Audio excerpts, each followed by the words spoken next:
الله وبركاته.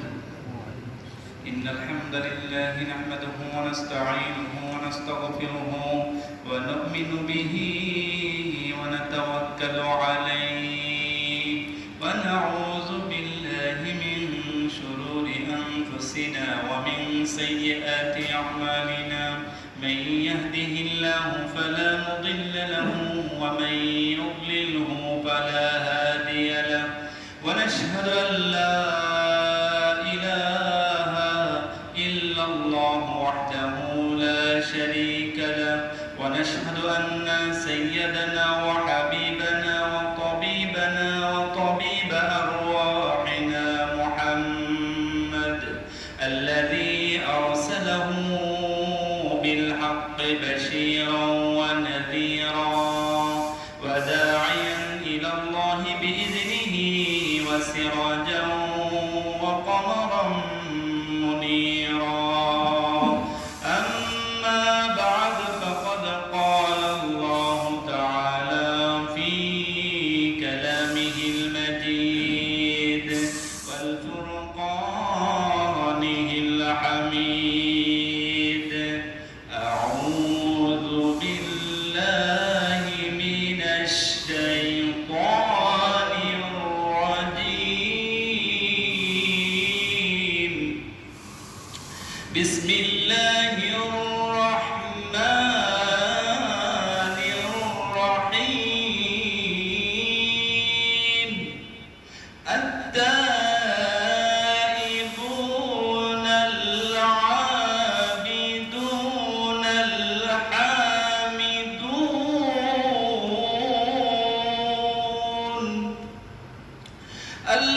الحامدون السائحون الراكعون الساجدون الآمرون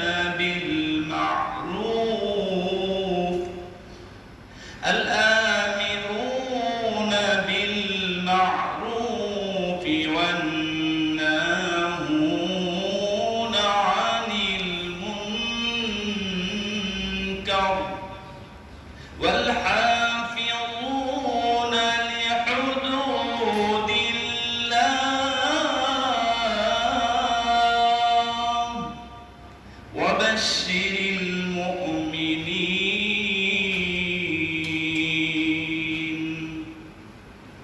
إن الله وملائكته يصلون على النبي يا أيها الذين آمنوا صلوا عليه وسلموا تسليما. اللهم صل على مولانا محمد وعلى آل سيدنا مولانا রসুলুল্লাহর উম্মত আমি এক আল্লাহর বান্দা। তাগুতের উৎখাতে জানি হয়েছে পয়দা। আশরাফুল মাখলুকাত আমি খলিফা আল্লাহর। বাতিলের উচ্ছেদে আমার হয়েছে পয়দা। আল্লাহুম্মা সাল্লি আলা সাইয়্যিদিনা মাওলানা মুহাম্মদ ওয়া আলা আলি সাইয়্যিদিনা মাওলানা। বালাগাল উলা বিকামালিহি কাশাফাত তুজা বিজামালিহি حسنت جميع خصاله. صلوا عليه وآله. মুহতারাম মুহতারাম মুসলিম নিজাম যুবক ভাইরা, আল্লাহ রাব্বুল আলামিনের দরবারে অবনত চিত্তে হৃদয়ের আবেগ অনুভূতি উজাড় করে কালিমাতুশ শুকর আদায় করছি। যে মহান মনিব শত ব্যস্ততা ছেড়ে দিয়ে আল্লাহ রাব্বুল আলামিনের কুদরতি কদমে সেজদা দেওয়ার জন্য সপ্তাহের শ্রেষ্ঠতম দিন জুমার দিন মসজিদে আসার এবং বসার তৌফিক দান করেছেন মহান মুনিবের দরবারে কালিমাতুশ শুকর আদায় করছি আলহামদুলিল্লাহ। সম্মানিত হাজিরিন, পবিত্র কোরআনুল কারীম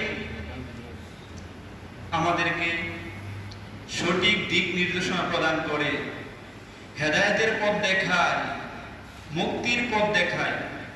তেমনি ভাবে কোরআনুল কারীম যদি আমরা অনুসরণ করতে পারি, কোরআনুল কারীম অনুপাতে যদি আমাদের জীবনটাকে পরিচালনা করতে পারি, কালকে আমাদের ময়দানে আল্লাহ রাব্বুল আলামিন যে আমাদের জন্য জান্নাত প্রস্তুত করে রেখে দিয়েছেন, সেই জান্নাত আমরা আশা করতে পারি।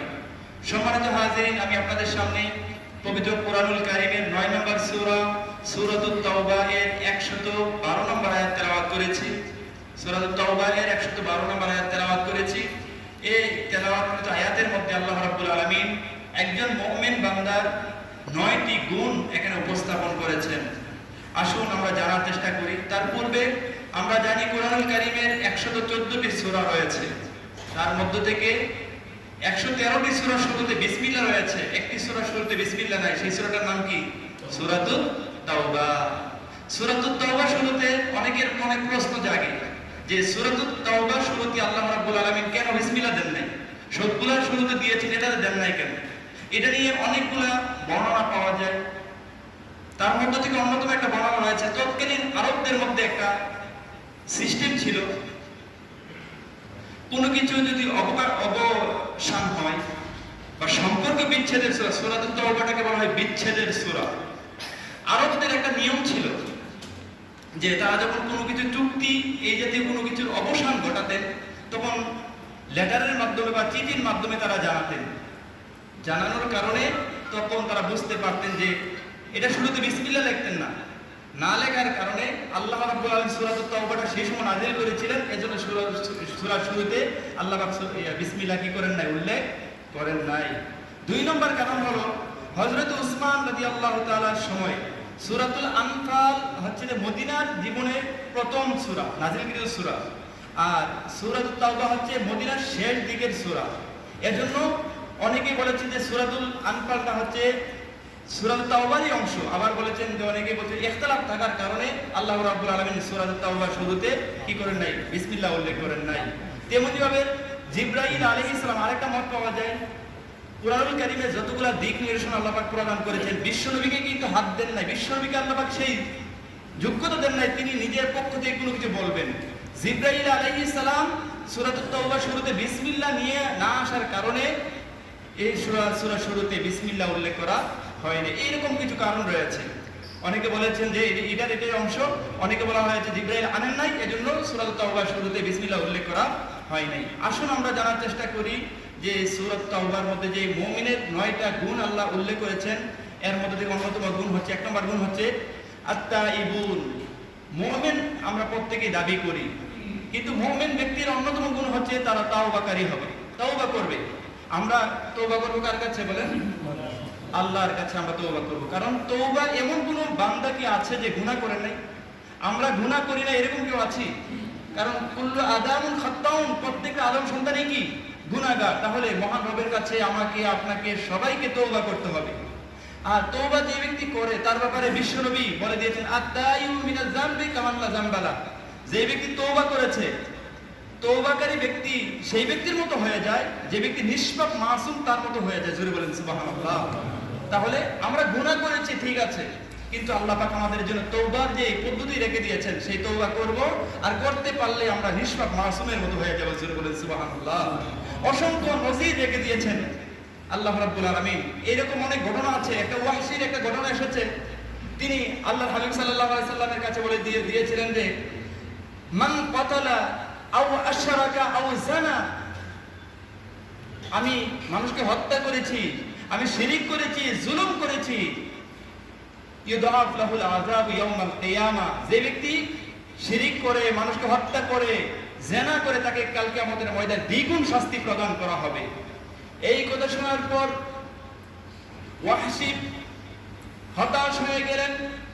আল্লাহর হাবিব সাল্লাল্লাহু আলাইহি সাল্লামের কাছে এসে বললেন, ইয়া রাসূলুল্লাহ, আমি তো গুনাহ করেছি, আমার মনে হয় মাফ করার মতো কোনো সুযোগ নাই। সঙ্গে সঙ্গে আল্লাহ রাব্বুল আলামিন কোরআনুল কারীমের একটি আয়াত নাযিল করে দিলেন, সূরাতুল ফুরকানের, ইল্লা মান তাবা ওয়া আমানা ওয়া আমিলা আমালান সালিহান ফাউলাইকা ইউবাদদিলুল্লাহু সাইয়্যাতিহিম হাসানাত। আল্লাহ সুন্দর করে আমাদেরকে জানিয়ে দিয়েছেন যে যে ব্যক্তি তওবা করে, অর্থাৎ সে ব্যক্তি গুনাহ করেছে, ভুল করেছে, যদি ভুল করার পর সে ব্যক্তি তওবা করে, ঈমান আনে কার প্রতি? কথা বলেন, কার প্রতি? আল্লাহর প্রতি। তওবা করে আল্লাহর প্রতি ঈমান আনে আর সৎ কাজ করে, ফাউলাইকা ইউবাদদিলুল্লাহু সাইয়্যাতিহিম হাসানাত। আল্লাহ পাক বলে দিয়েছেন যে তার যে গুনাহগুলো আছে সেই গুনাহগুলোকে আমি পুণ্য দিয়ে, সওয়াব দিয়ে পরিবর্তন করে দিব। জোরে বলেন সুবহানাল্লাহ। দেখছেন আল্লাহ কত যে মেহেরবান আমাদের প্রতি। তিনি বলেন যে সেই গুনাহগার ব্যক্তির অপরাধগুলো তো মাফ করবেনই, সেই পরিমাণ সওয়াব তার আমলনামার মধ্যে দেওয়া হবে। এটা কিন্তু হাদিসের কথা নয়, মুল্লার কথাও নয়, এটা কোরআনুল কারীমের সূরাতুল ফুরকানের মধ্যে আল্লাহ পাক বলে দিয়েছেন। তারপরে আরেকটা আমরা জানি, শিরকের গুনাহ তো আল্লাহ ক্ষমা করেন না, এটাও আল্লাহ পাক সুন্দর করে জানিয়ে দিয়েছে, ইন্নাল্লাহা লা ইয়াগফিরু আন ইউশরাকা বিহি ওয়া ইয়াগফিরু মা দুনা যালিকা লিমান ইয়াশা। যে ব্যক্তি আল্লাহর সাথে শরীক করে, অংশীদার করে, সেই ব্যক্তি সেই গুনাহ ছাড়া আল্লাহ সমস্ত গুনাহ ইচ্ছা করলে ক্ষমা করে দিতে পারেন। সেই ব্যক্তি হলো আমার মধ্যে শিরকের গুনাহ রয়েছে, তাকে আল্লাহ পাক সান্ত্বনা দেওয়ার জন্য পরবর্তীতে আরেকটা আয়াত নাযিল করে দিলেন, ইয়া ইবাদিয়াল্লাযিনা আসরাফু আলা আনফুসিহিম লা তাকনাতু মির রাহমাতিল্লাহ। হে বান্দারা, যারা নিজেদের নফসের উপর জুলুম করেছো, তারপরেও আমি আল্লাহর রহমত থেকে নিরাশ হয়ে আমি আল্লাহ তোমাদের সমস্ত গুনাহগুলোকে আমি ক্ষমা করে দিব। জোরে বলেন সুবহানাল্লাহ। দেখছেন, তাহলে তওবা যদি আমরা আল্লাহ পাকের কাছে করতে পারি, আল্লাহ পাক আমাদেরকে মাফ করে দিবেন। তবে আবার আল্লাহ জানিয়ে দিয়েছেন, নাব্বি ইবাদি আন্নী আনাল গফুরুর রহিম ওয়া আন্না আযাবি হুয়াল আযাবুল আলীম। হে নবী, আপনি মুমিন বান্দাদেরকে জানিয়ে দিন, মুমিন বান্দাদেরকে আপনি জানিয়ে দিন আল্লাহ হচ্ছেন দয়ালু মেহেরবান। আবার জানিয়ে দিন আমার আল্লাহ হচ্ছেন শাস্তি দানে কঠোর। আল্লাহ যেমন দয়ালু, আবার শাস্তি দানও কি সবচেয়ে কঠোর। এজন্য আল্লাহ পাক বলেন, উদু ওয়াকালা রাব্বুকুম উদউনি আস্তাজিব লাকুম ইন্নাল্লাযীনা লা ইস্তাকবিরুনা আন ইবাদাতি সায়াদখুলুনা জাহান্নামা দাখিরিন। হে নবী, আপনি বলে দিন, তোমরা আমাকে ডাকো, আমি তোমাদের ডাকে সাড়া দেব। যে ব্যক্তি আমার ইবাদত করতে অহংকার প্রদর্শন করে, যে ব্যক্তি গর্ব করে, তাকাব্বুরি করে, তাকে অচিরেই আমি নতজানু করে জাহান্নামের মধ্যে আমি আল্লাহ নিক্ষেপ করে দেব। তাহলে মুমিনের এক নম্বর গুণ হলো আত-তাইবুন, তারা তওবাকারী হবে। এক নম্বর গুণ কি হবে বলেন? তওবাকারী হবে। আমরা তওবা যেন করতে পারি, সে আবার আল্লাহ পাক বলে দিয়েছেন, ইয়া আইয়ুহাল্লাযীনা আমানু তুবু ইলাল্লাহি তাওবাতান নাসুহা। O you who believe, turn to Allah with sincere repentance. আল্লাহ পাক বলে দিয়েছেন যে হে বিশ্বাসীগণ, তোমরা তওবা করে খালেস নিয়তে তওবা করে তুমি আমার দিকে ফিরে আসো। আর যদি আসতে পারো, ইউবাদদিলুল্লাহু সাইয়্যাতিহিম হাসানাত, তোমাদের পাপগুলোকে মোচন করে দিবেন, নেক দ্বারা ভর্তি করবেন আর জান্নাতের মধ্যে প্রবেশ করে দিবেন। জোরে বলেন সুবহানাল্লাহ। এজন্য এক নম্বর গুণ হলো মুমিনরা অন্যায় করবে, অপরাধ করবে, কিন্তু তওবা করবে কার কাছে? আল্লাহর কাছে। দুই নম্বর গুণ হলো আত-তাইবুন আল আবিদুন, ইবাদত করবে মহান রবের। ইবাদত করতে হবে কার জন্য বলেন? আল্লাহর ইবাদত করতে হবে। কারণ আল্লাহ পাক সূরাতুল কুরাইশের মধ্যে বলে দিয়েছেন, ফালিয়াবুদু রাব্ব হাযাল বাইত। যে মহান রবের এই ঘরের ইবাদত করবে, তার জন্য আল্লাহ পাক দুইটা প্রতিদান রেখে দিয়েছেন। যে ব্যক্তি আল্লাহর ইবাদত করবে, সেই ব্যক্তির জন্য দুইটা প্রতিদান। ক্ষুধার সময় আল্লাহ খাদ্যের ব্যবস্থা করবেন, আল্লাযীনা আত'আমাহুম মিন জু', যখন ক্ষুধা লাগবে রিজিকের ব্যবস্থা করবেন। ওয়া আমানাহুম মিন খাউফ, যখন বিপদে মুসিবতে পড়বেন তখন সিকিউরিটির ব্যবস্থা আল্লাহ পাক নিজে করবেন। জোরে বলেন সুবহানাল্লাহ। যদি আল্লাহর ইবাদত আমরা করতে পারি, দুইটা প্রতিদান আল্লাহ পাক আমার জন্য রেখে দিয়েছেন। ক্ষুধার সময় খাদ্যের ব্যবস্থা করবেন, আর বিপদ মুসিবতের সময় সিকিউরিটির ব্যবস্থা আল্লাহ পাক করে দিবেন। জোরে বলেন সুবহানাল্লাহ। তাহলে আবার আল্লাহ অন্য আয়াতেও বলে দিয়েছেন যে ওয়াকাদা রাব্বুকা আল্লা তা'বুদু, তোমরা আল্লাহ ছাড়া অন্য কারোর ইবাদত করতে পারবে না। ইবাদত করতে হবে কার? আল্লাহর ইবাদত করতে হবে। আর অনেকেই আছি ইবাদতের ব্যাপারে আমরা কনফিউশনের মধ্যে থাকি, কোনটা ইবাদত, কোনটা কম্প্রিহেনসিভ বিষয়। কল্যাণমূলক যত কাজ আছে সবগুলাই তো ইবাদত হিসেবে আল্লাহ পাক গ্রহণ করে নেবেন। এজন্য আসুন আমরা যেন বেশি বেশি ইবাদত করতে পারি, ইবাদতের মাধ্যমে আল্লাহ পাকের নৈকট্যশীল বান্দা হতে পারি, আল্লাহর জিকির করতে পারি, আল্লাহকে রুকু করতে পারি, আল্লাহকে সেজদা করতে পারি, সেই চেষ্টা আমরা প্রত্যেকে করতে হবে। কারণ আল্লাহ পাক বলে দিয়েছেন মুমিনের 2 নম্বর গুণ হলো আল আবিদুন, তারা ইবাদতকারী হবে। কারণ মানুষ এবং জিন জাতিকে আল্লাহ পাক ইবাদতের জন্যই প্রেরণ করে দিয়েছেন। আর দুনিয়ার বুকে যত নবী আলাইহিস সালামদেরকে আল্লাহ পাক প্রেরণ করেছেন, তাদের একটাই মিশন ছিল, একটাই দাওয়াত ছিল, একটাই কথা ছিল, ইয়া কাওমি ইবুদুল্লাহ মা লাকুম মিন ইলাহিন গায়রু আফালা তাত্তাকুন। আল্লাহ বলেন, হে নবী আলাইহিস সালামের মাধ্যমে জানিয়ে দিলেন, হে আমার সম্প্রদায়ের লোকেরা, তোমরা আল্লাহ ছাড়া অন্য কারোর ইবাদত করবে না।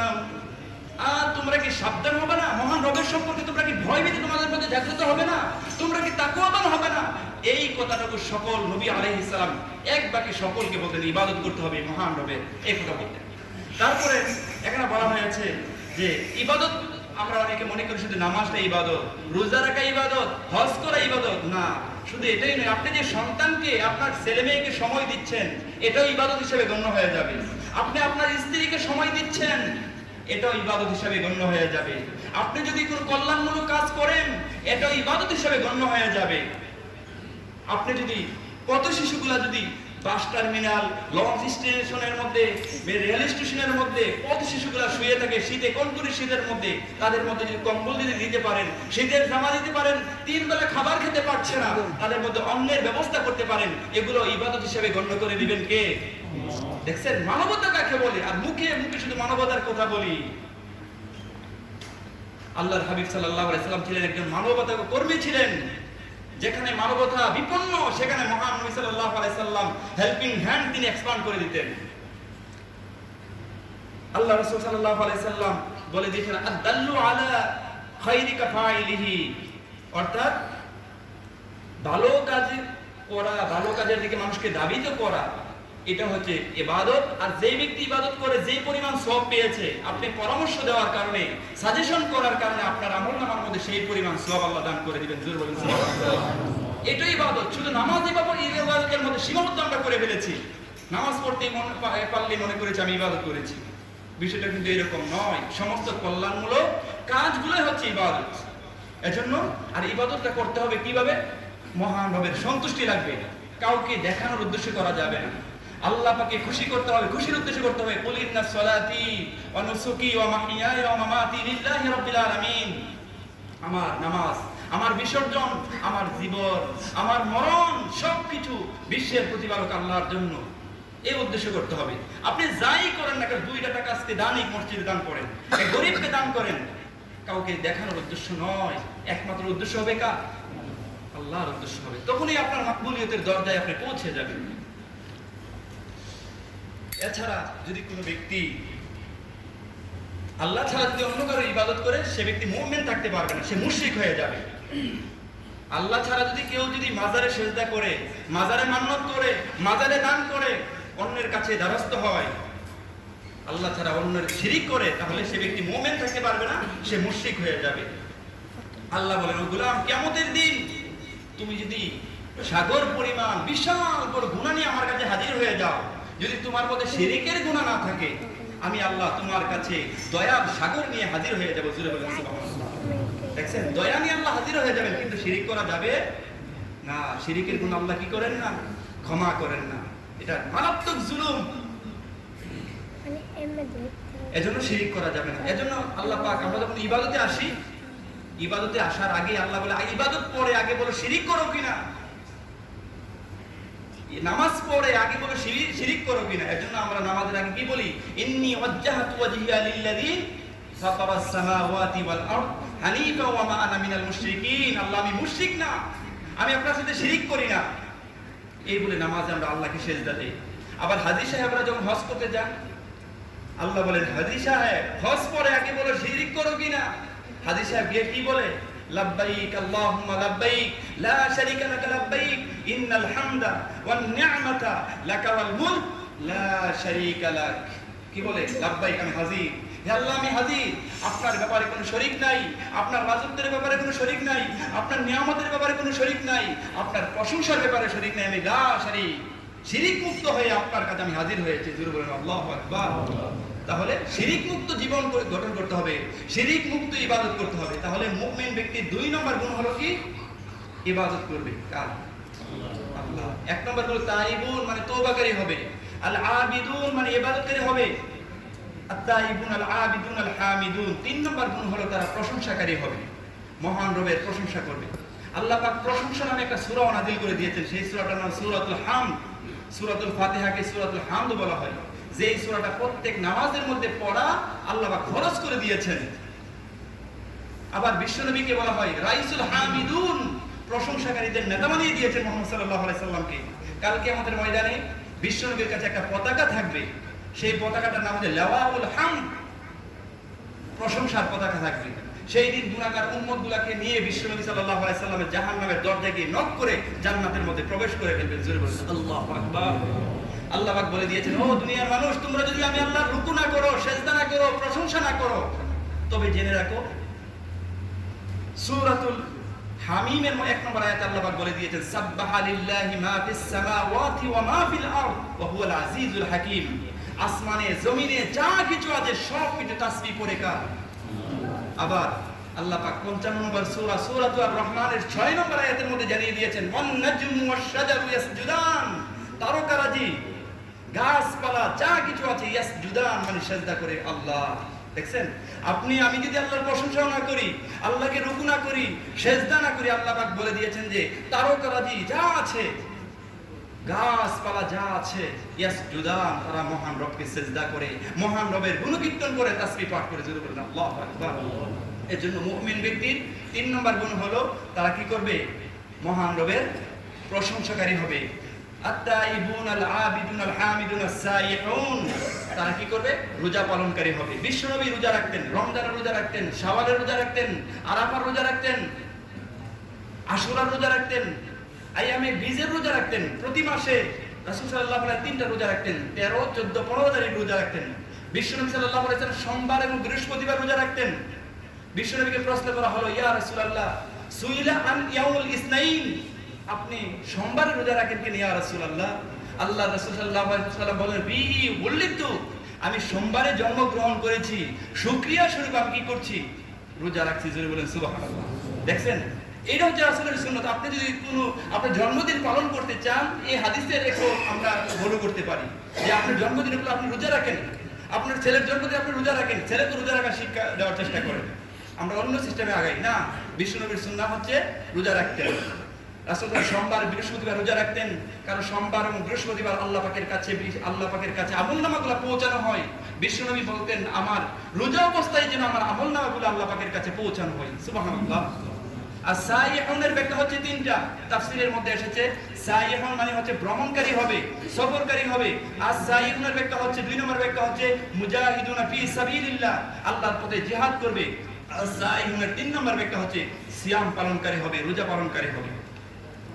তারপর হচ্ছে 5 নম্বর হচ্ছে গুণ হচ্ছে আর রাকিউন, মুমিনদের 5 নম্বর গুণ হচ্ছে তারা রুকুকারী হবে। আর 6 নম্বর গুণ হচ্ছে as-সাজিদুন, সিজদাকারী হবে। আল্লাহ কুরআনুল কারীমে বলে দিয়েছেন, আকিমুস সালাত ওয়া আতুজ যাকাত ওয়ারকাউ মা'আর রাকিঈন, তোমরা নামাজ প্রতিষ্ঠা করো, যাকাত দাও, রুকুকারীগণের সাথে রুকু আদায় করো, সিজদাকারীগণের সাথে সিজদা আদায় করো, একা একা নয়, জামাতে নামাজ করো। এই আয়াতের তাফসীর হচ্ছে, ব্যাখ্যা হচ্ছে, রুকুকারীগণের সাথে রুকু আদায় করো, সিজদা আদায়কারীর সাথে সিজদা আদায় করো, এর অর্থ হচ্ছে জামাতে নামাজ আদায় করো। দেখছেন, জামাতে নামাজ প্রতিষ্ঠা করতে হবে। একা একা আমরা পড়ে ফেলি ব্যস্ততার কারণে। কিন্তু বলা হয়েছে 9 নম্বর গুণ হচ্ছে যে ওয়াল হাফিজুনা লিহুদুদিল্লাহ, তোমরা আল্লাহর সীমা, তোমরা বর্ডারকে সংরক্ষণ করবে, নিরাপদ রাখবে, হেফাজত করবে। এর অর্থ হচ্ছে যে সুন্নতে ছাড় আছে, নফলে ছাড় আছে। আপনি ব্যস্ত, যত ব্যস্তই হন না কেন, নফল ছেড়ে দেন, ছাড় আছে। সুন্নত ছেড়ে দেন, ছাড় আছে। কিন্তু ফরজের মধ্যে ছাড় আছে বলেন? যাকাত ফরজ, ছাড় নাই। রোজা ফরজ, ছাড় নাই। হজ ফরজ, ছাড় নাই। নামাজ ফরজ, ছাড় নাই। পর্দা ফরজ, ছাড় নাই। কিন্তু নফল সুন্নত যদি ছেড়ে দেন, আল্লাহ কবুল করে নেবেন। সুবহানাল্লাহ। তারপর আল আমিরুনা বিল মারুফ ওয়ান নাহুনা আনিল মুনকার, আল আমিরুনা বিল মারুফ, 7 নম্বর গুণ হচ্ছে সৎ কাজের আদেশ দিবে। ওয়ান্নাহুনা আনিল মুনকার, মুমিন ব্যক্তির 8 নম্বর গুণ হচ্ছে যে সেই ব্যক্তি সৎ কাজের আদেশ দিবে, অন্যায় কাজ থেকে নিষেধ করবে। এটা মুমিন ব্যক্তির গুণ। এই আয়াতের মধ্যে 9টা গুণ উল্লেখ করা হয়েছে। 1 নম্বর হলো তওবাকারী হবে, 2 নম্বর হলো আবিদুন মানে ইবাদতকারী হবে, 3 নম্বর গুণ হলো হামিদুন প্রশংসাকারী হবে, 5 নম্বর গুণ হলো সাইমুন রোজা পালনকারী হবে, আর রাকিউন রুকুকারী হবে, ওয়াসাজিদুন সিজদাকারী হবে, আল আমিরুনা বিল মারুফ সৎ কাজের আদেশ দানকারী হবে, ওয়ান্নাহুনা আনিল মুনকার অন্যায় কাজে বাধা প্রদানকারী হবে, ওয়াল হাফিজুনা লিহুদুদিল্লাহ আল্লাহর যে একটা বর্ডার আছে, নির্ধারিত একটা সীমা আছে, সীমা লঙ্ঘন করবে না, অর্থাৎ অন্যায় কাজ করবে না। আল হুদুদিল্লাহর ব্যাখ্যা তাফসীরের মধ্যে 2টা এসেছে, একটা হচ্ছে ফারাইজিল্লাহ আর 2 নম্বর হচ্ছে হালাল আল হারাম। ফরাইজি হচ্ছে, এখন তো বিভিন্ন রকমের আন্দোলন হয়, আগে ছিল ফরাইজি আন্দোলন মানে ফরজের আন্দোলন হতো, ফরজ পালন করবে, ফরজ ছাড়া যাবে না, এই আন্দোলন হতো। এজন্য হুদুদিল্লাহর ব্যাখ্যা হচ্ছে ফরাইজিল্লাহ আল্লাহর ফরজ প্রতিষ্ঠা করবে, আল হালাল আর হারাম অর্থাৎ হালাল মোতাবেক চলবে, হারামের দ্বারে কাছে যাবে না। এটা হচ্ছে 9টা গুণ হচ্ছে মুমিন ব্যক্তির। যেই ব্যক্তির মধ্যে এই গুণগুলো থাকবে, ওয়াবাশশিরিল মুমিনিন হে নবী আপনি মুমিনদেরকে সুসংবাদ প্রদান করে দিন, ওয়ালা তাহিনু ওয়ালা তাহজানু ওয়া আনতুমুল আ'লাউনা ইন কুনতুম মুমিনিন তোমরা ভীত হইও না, তোমরা চিন্তিত হইও না, তোমরাই বিজয়ী হবে। তোমাদের জন্য আল্লাহ পাক অপরন্ত নিয়ামত জান্নাত রেখে দিয়েছেন। আল্লাহ পাক আমাদের সকলকে যেন জান্নাতের অপরন্ত নিয়ামত পেতে পারি।